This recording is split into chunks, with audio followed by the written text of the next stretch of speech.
Welcome to No Hacks Show, a weekly podcast in which smart people talk to you about better online experiences. We have a very special returning guest today, joining us to tell you all you need to know about making your web forms better by providing better error messages and handling validation in a better way. Alun Lucas, welcome back to No Hacks Show. Great to have you back. Hey, great to be here. Okay, so the first question, as I mentioned in the prep for this episode, is how did you get into forms? I want to know the story of Zuko and the story of you. Okay, it's a funny one because obviously everyone asks that because forms are kind of a niche interest, although we would always argue they're super important.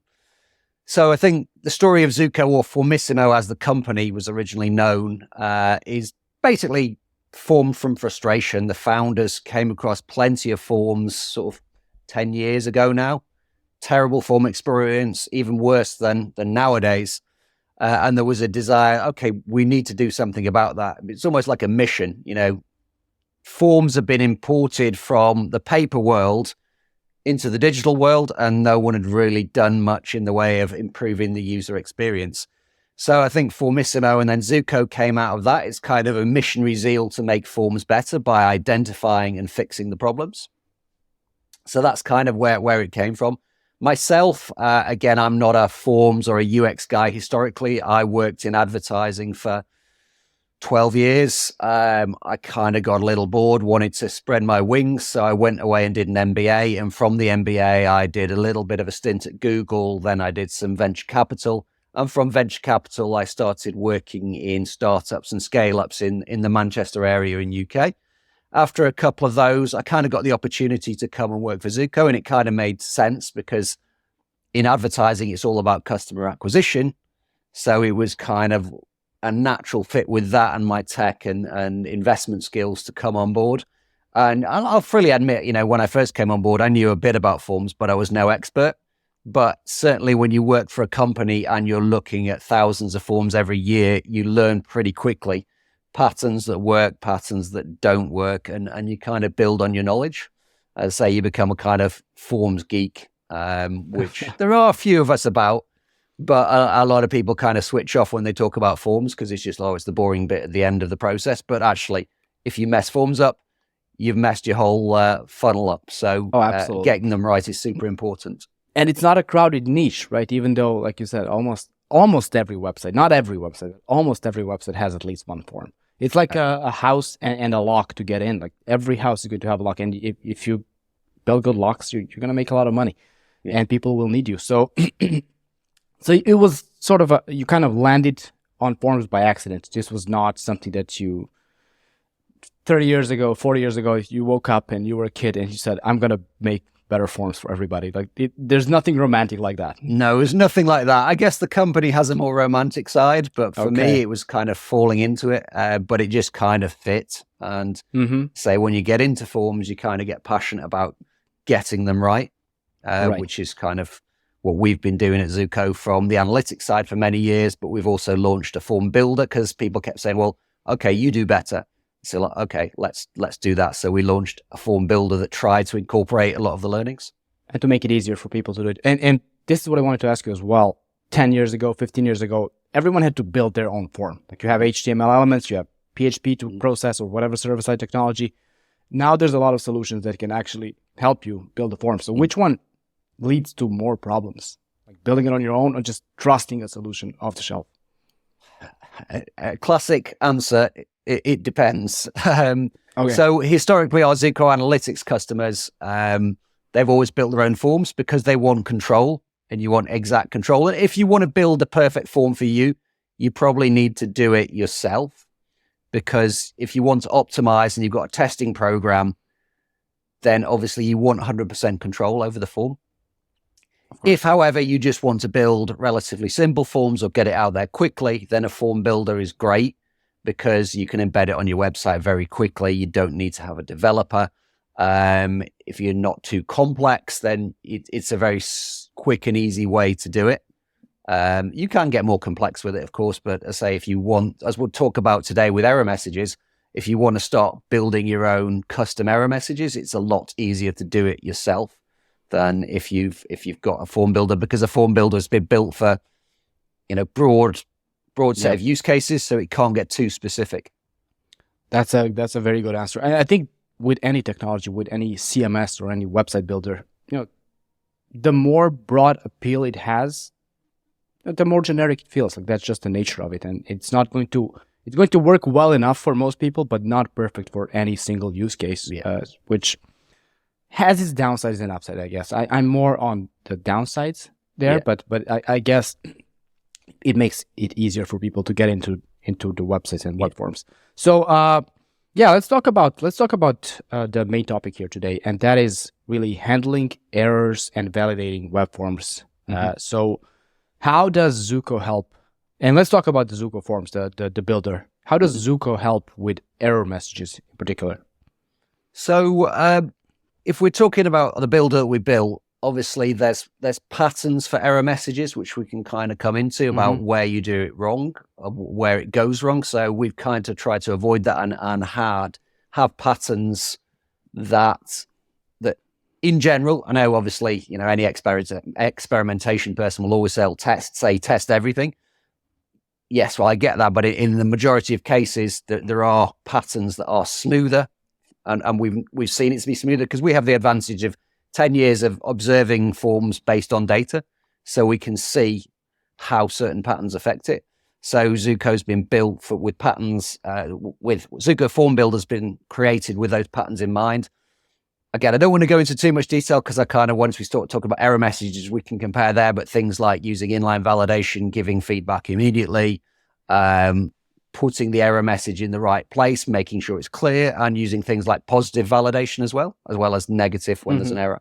Things like that. And I think I've got one example I'll show you later, but then it's kind of, we can tie into, but and certainly the form builder, we've created things that we want to we're confident will deliver, an optimum user experience in 99% of cases. Right, but the key with the form builder is that you're using the data that you have collected over years and years and years of running Zuko and finding what works and what doesn't work with web forms. It's not just best practices, it's not guesswork, it's really data that's supposed to lead to a happier solution for the user. So absolutely. Let's talk about the error messages. And, when you talk about form error messages, I think you have to start with the native browser error messages because they're just there. Yeah. You can't ignore them. Even if you want to, you have to do something about them to disable them. So what's good and what's bad about them? So native browser messages. So I'm just going to share my screen because we've got an example if people don't know. I mean, when you see it, you'll recognize exactly what you see. Absolutely. So if I can just share my screen first. And I'll be honest, I've never used screen share on Riverside, so hopefully it works. That said, I think go so. ahead. It seems, well, let's see. Right, I'm just going to share now. Oh, perfect. Okay. There we go. So I think we all recognize this big exclamation mark. Please fill out this field. And so what the browser will do, let's use Chrome as the classic example. It's got inbuilt validation depending on the field type that it will trigger. And the standard stuff looks like this. Now, obviously, you can hook into that yourself with your own forms and use the same validation, and you can trigger the same messages or amend the messages, etc. So in terms of whether you should use native browser messages, typically we would say no, but they're better than nothing, I suppose is what the way I would see it. So you'll be getting messages, but there's the issues with the browser messages. The positive sides, they'll be translated into the local language. They'll be great. The browser will know when something's typically invalid because they've been created for a broad use case. So they will be able to understand when something's invalid. They're not going to have a incorrect validation. On the downside, though, they're typically generic.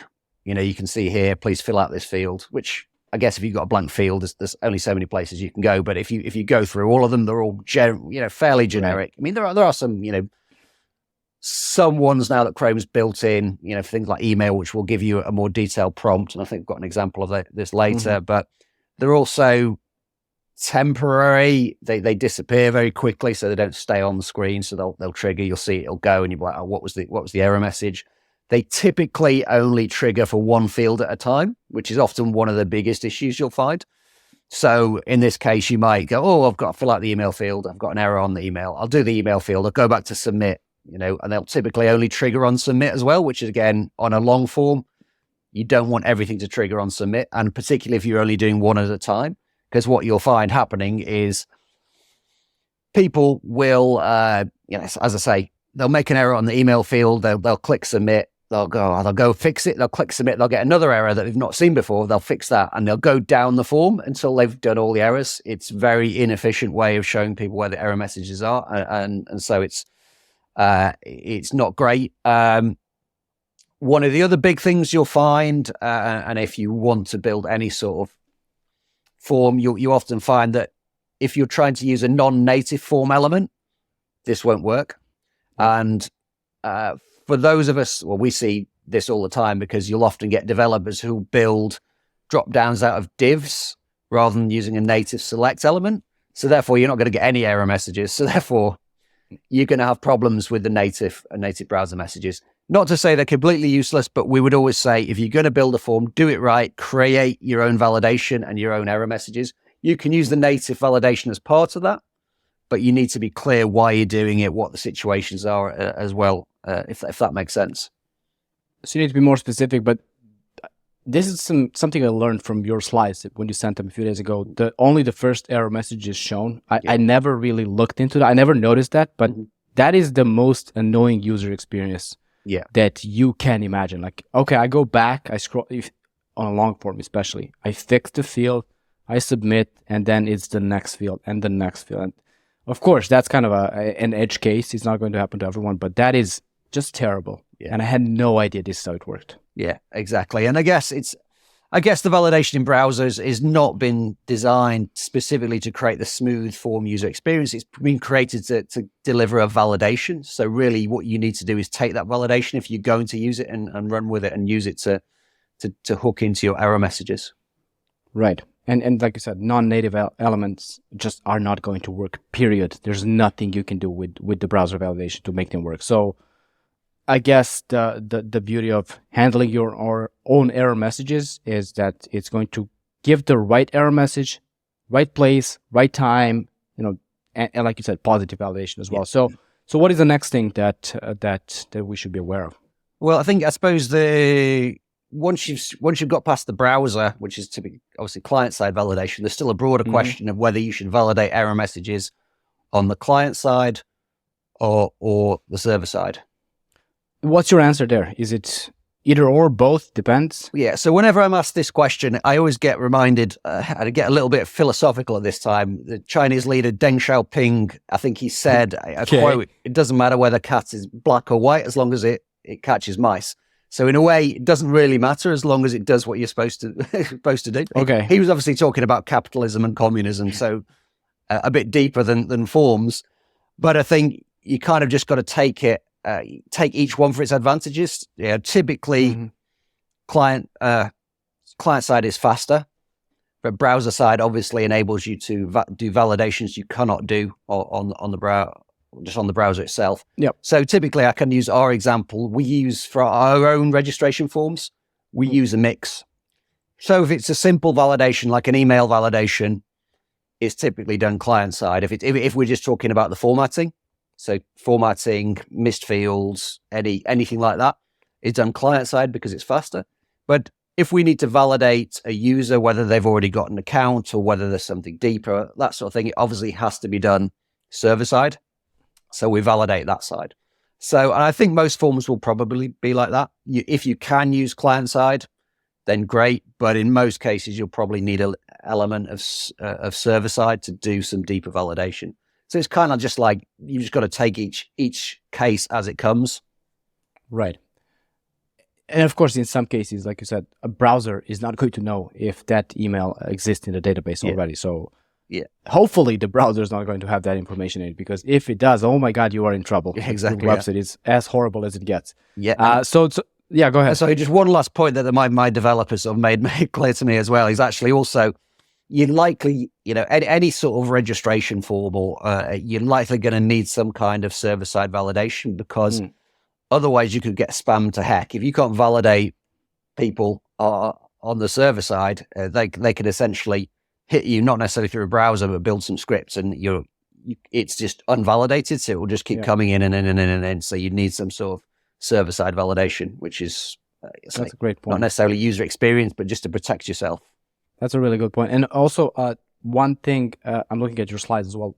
Another thing that's really important, and we can see it in this slide we're seeing now, is that showing the error message where it needs to be shown. Yeah. So that's kind of a. What do you think about the forms that show you all the error messages at the top? Listed yeah. So, well, I'll show get an image for that as well. How common is that? How commonly do you see that in the wild? Nowadays, not so much. Okay. It's quite old, but we still do see it. So I think one of the key basics of error messages is make it clear where the error is and make it obvious. You can see this isn't exaggerated, but it's a real example where all the errors are triggered at the top, and you have to go bottom to top. Where is it? And try and work out what it's telling you. So it's not common. Most people have kind of got over this bit, but you still kind of get it, or people put it in a different place. They may be right, wrong. I mean, just to use another example, make sure they know there's an error, or where. This one, it's a little more subtle, but it's like, okay, please answer this question. Okay, well, how? Which question are you referring to? Is it this one? Well, I think I've answered it. That sort of thing. You have any sort of confusion, right? You have to be 100% clear, and it's not that difficult to do. It's pretty obvious. Usually, you just put it in the immediate space, immediately above, to the right, just below. Ideally, and sort of what we did with our patterns was have, make sure there's a red element to the left. And don't try and be too clever. I've seen error messages which try and look smart, but actually people know that red is an error message. So if it's an error, just use what everyone is expecting. Don't try and be too clever. Red text, potentially with, the use of an X is quite good here, because obviously you have visually impaired people, just to make sure it's like, okay, use that, be simple, make it red, put it next, make it legible, and put it right next to where it is. And writing the correct error message, the text of the error message, I think it's about as important as placing it where it should be. So like, what's your number one tip for writing? And I have an idea what you're going to say, but what's your number one tip for writing a good error message for a form field? So this is kind of two, but it's specific and helpful. Okay. So in general, and not too smart, right? Yeah, not too smart, but just be, and not too generic. Just be as specific as you can and be helpful. So if someone's got an error message, the thing they need to know is why they've got an error message and how they fix it. So just some examples here. We've got some on the left, some on the right, which are sort of different types. So if you look at the bottom left, there are validation errors. This is the worst type of one. It's just like, it doesn't even tell you anything. It's like, whoa, I know nothing. People will leave and go out. The one above it, it does give a little bit more information. Invalid email address must be within validation rules. Okay, what are the validation rules? Now, email address, you might be able to guess. Obviously, it's not .com, but actually, if that had said you need the .com or .whatever, that would have been much more helpful. So interestingly, on the right-hand side, we have got a native browser one, which is a little more helpful for email address, which is please include an @ in the email address. So more helpful. Even more so below, and this is an interesting, more advanced validation rule. So someone's put in Hotmail. It's where you build in common misspellings, etc. You use it in an email a lot. It's just like, okay, did you mean this? And actually, that's very useful for... it's technically not an error message. It's more a validation message, because it might not be an error, but essentially it gives that little additional layer of helpfulness. So the more specific you can be, the better, and just help people to get over the hump. One of the issues you have as a UX person is sometimes you're at the mercy of your devs and your back end. So one of the things we'll come on to is sort of be as flexible as you can with formats. But sometimes you've got a database. Like, we'll talk about phone numbers. It's a very common one in the future. But actually, phone numbers, you might have a database which does not accept any spaces, and ideally, that's a bad user experience. It's a specific point I'll come on to. But sometimes there's just nothing you can do about it because it's the way the database has been built. So you just need to guide the user. So that's where you are very specific. Firstly, and again, something we'll talk about is avoiding error messages in the first place. Ideally, you should tell people, please use no spaces. But assuming someone puts in 5 numbers space 6 numbers, which is quite a common pattern, certainly in the UK, then if you can't validate it because your database won't validate it, at least tell someone, please delete the space. We've detected the space. So you've got to try and build in validation and errors that take that into account and tell people what the problem is. As specific and as helpful as possible. Yeah, exactly. Ideally, you'd design that out, but if you can't, you've just got to go further. Right. Okay. This is and I spent a portion of my career as a e-commerce integration developer working on checkout pages, and I did a lot of checkout testing from different countries. Guessing the phone number format from every single country was the most annoying thing I had to do in my daily job. Yeah. It was, this country needs 8 numbers, but it has to start with a 4. In this country, it's 9 digits, but it has to start with a 2. Oversimplifying right now, but it is just unless you were using checkout form or guessing the phone number format for different countries, you have no idea how different they can be. It is just the wildest thing in the world. Exactly. I'm going to jump ahead a little bit because we're kind of talking about it, but the best thing you can do is to be flexible on inputs. So this is not so much the error message to say it's out here. So we've got an example here. This is a UK credit card provider, but basically it errors if you put spaces in it. Oh. And so that's exactly what we're talking about is, okay, what format should you use? Typically what you would want to do is jump back, and I'll use an example here. Now this is Zuko Form Builder. To give you an example, this is what the interface looks like. Is basically just have a very basic validation that means it's a phone number. In our case, we typically say 8 characters, and let everyone else put it in as they see fit. So if they want to put spaces, they can put spaces. If they want to put dashes, they can do that. It's fine. Or the only validation in this case is at least 8 characters long. So therefore, typically what you'll do is you'll allow for a much better user experience. Now, what you'll have to do is at the back end, you'll need to either have some sort of formatting yourself, or sometimes you just don't need to do that, because often you ask yourself, why are you using this phone number? Oh, someone needs to call them up in a certain circumstance. Okay, well, this person's picked up the phone. They don't care whether there's spaces or dashes. They can read, they can use it. So therefore, you're putting in a barrier which is not necessary for, often the reason that isn't a good reason, just because that's the way you've built it and that's the way people have asked for it. So that's a good point. That's a very good point. Yep. And so actually, interestingly, this specific slide wasn't about that point, but actually about something else. And this is probably one of the biggest impacts.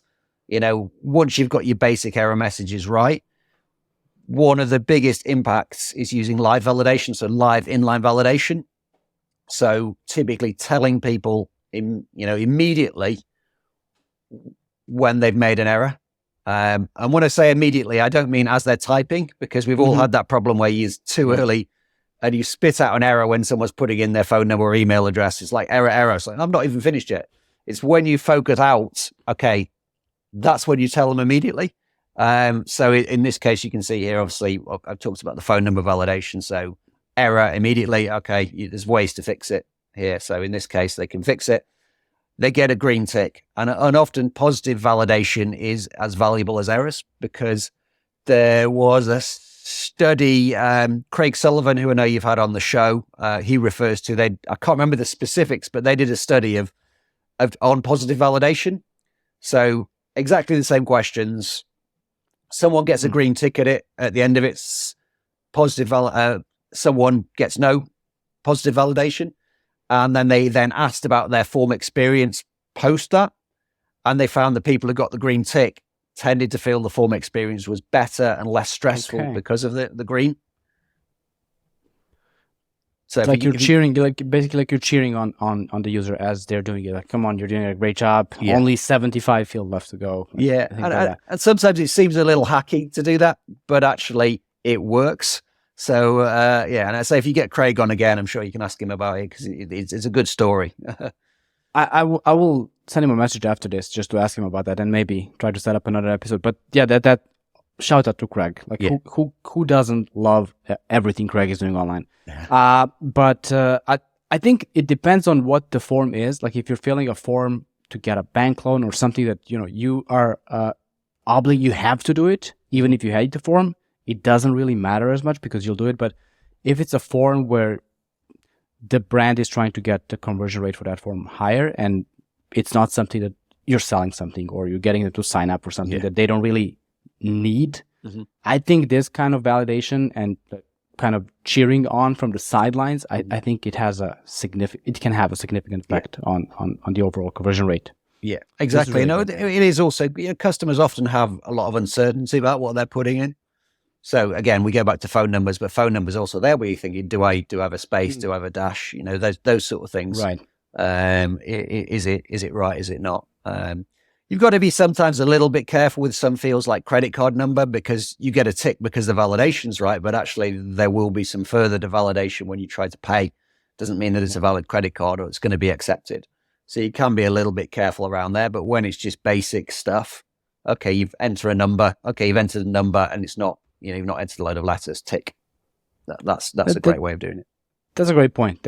And also I think there's an input type telephone where you can set up the format of the field just to give that hint, almost like a placeholder text of what, it should be 3 digits, space, it's total of 8 digits, 9 digits. But of course, live inline validation on Blur, I think is way better than anything else. Yeah. And there's studies really about this. I mean, we've seen it with our own sort of Zuko Analytics customers, but there was a famous one. It's a few years old now about Luke Wroblewski, who did it, and I think they saw like a 22% uplift in conversions by using inline validation.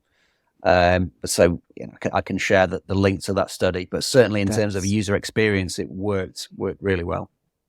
That's very cool. Yeah. So what do we have next here? So other things to do. So again, going back to kind of like what you talk about, the actual language, because I think one of the issues you often have, and this is going to be harsh to devs, but if devs write emails or they write error messages, they're very matter of fact, and it it's not really a great user experience on occasions. I'm probably being a little unfair there, but we've all seen it. So we've got examples of it here. So you don't want to be using language which is accusatory, saying, "Oh, you made a mistake." So we've got examples here where you didn't, your zip code is incorrect. You got to be a little blander there. You've got to be specific. So for example, your login and password do not match, or whatever, however you want to do it, but just keep it more neutral and passive. Don't say you made a mistake. Oh, you messed up there. It's your fault. Just try and be specific and helpful, as we talked about before. So that's an important one. And this is a very interesting, and as a former web developer, I don't feel offended at all. It's just a fact. It's just how it works. Because when you have a task to write an error message, unless they write the error message for you, you're just going to state the obvious. Yeah. Your this and this is not correct. Period. I think developers have a point when they do it that way, but also from user experience standpoint, this is excellent, and this is where you don't want to make the user feel bad about what you're doing. Basically, that's kind of the whole thing. So Zuko Form Builder handles all or most of this, right? Is it out of the box, or do you have to set it up for the fields? How does that work? Form Builder is out of the box. Obviously, I say the messages are reasonably generic. They're specific to each type of field, but it doesn't go as deep as you might do if you created your own form and you knew the type of errors that were getting put in. But certainly in terms of the language and the validation, it kind of covers that. So it works well for most cases. That's really good. So how can people sign up and try Zuko Form Builder? Let's talk about that. Just go to the website. So if you go to Zuko or Zuko.io, you've got obviously Zuko Analytics. So if you've already got a form and you want to know where the problems are on your form, you use Analytics. If you want to build and publish a form, there's a link, Zuko Form Builder. You go through that, you sign up. It's a freemium model, so you can use pretty much all features for free at a low level. And then obviously if you want to build up and use that more widely, then there's a paid version as well. Right, and just to get back to the analytics, it works with pretty much any form. You just add the JavaScript code and then it analyzes it. Or yeah. What's the setup like? Setup for analytics, it's just typically 2 tags. So you put them on form load and a successful form completion, and then Zuko will go through and pick out all the standard form elements and the interactions, and then that will move into the analytics piece there. So fairly simple, right? Fairly just simple. Add the tags, and Zuko takes care of everything else. That's very, very nice. It sounds really good. Yeah. One more thing you have in your slides that I would like to touch upon, and we're reaching the 30-minute mark here. So the micro copy in forms. Yes. Now, do you consider this copywriting? It's like a small area of copywriting. Like, do you need a special dedicated person to write the micro copy in your forms? What do you think? I don't think you need a specially dedicated person. You just need someone with common sense. I mean, if you've got experimentation people, they'll be used to doing that. It's generally, as I say, just common sense. So use microcopy to tell people what they need to do. So classic example is passwords. Right. If you tell people in your password, okay, you need to use a special character, capital letters, tell them that first. They won't make the error. If you just wait until afterwards, then they'll tell an error. So it's just adding that hint text.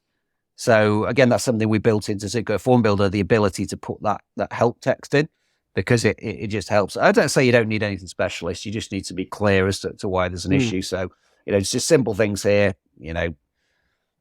things like use the billing address associated with your credit card.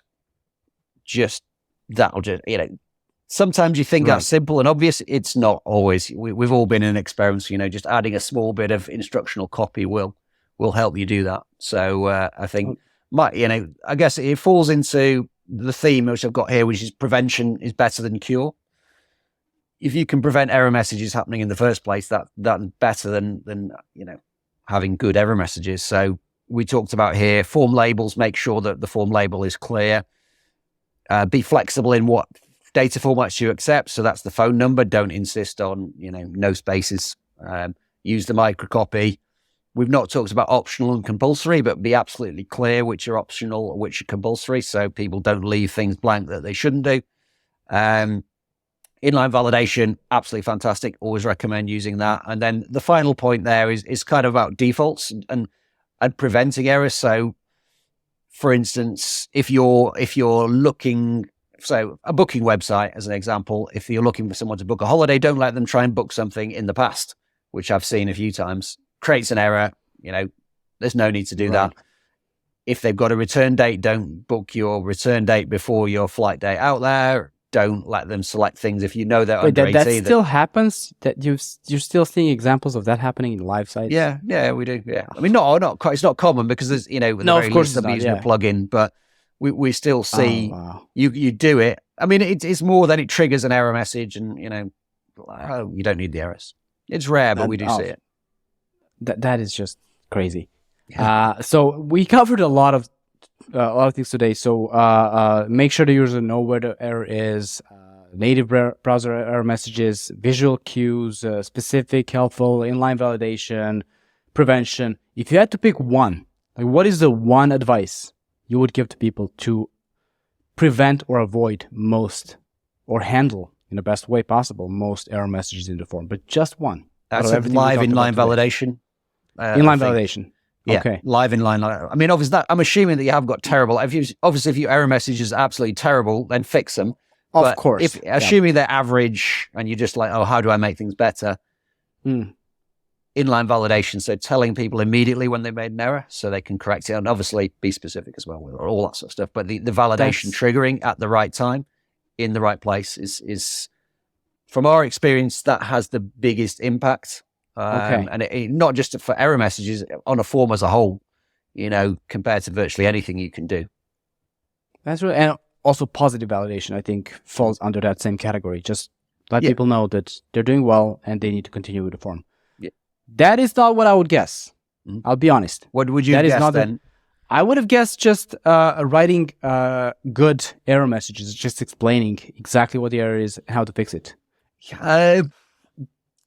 But again, you mentioned that if the error message is bad, then the inline validation doesn't really matter. I think also, error messages, there's an element of people who will work out how to fix it. Yep. But I think, that's a good point. It's tough, but I think if you're looking for something typically transformative, which people want to, if they come to us in the forms, okay, what are you going to do? Okay, do inline validation. It probably have a bigger effect than tweaking your error messages, assuming they're not absolutely terrible. That's from experience, but very interesting to hear. And nothing gets you upset like 7 lines of red text at the top of a form. Yeah, exactly. And that says just do it all over again. Yeah. Okay, Alun, thank you very much for being a guest on this podcast. I will meet you in a few months, hopefully. And hopefully. This was fun. Who thought forms could be fun? But to me, they are. Handling things like this and doing them properly is a lot of fun. So to everyone listening to this episode, I'm sure you've learned a lot about web form, error validation, and handling error messages. And if you found this useful, please consider rating, liking, and sharing the episode. And I will talk to you next week.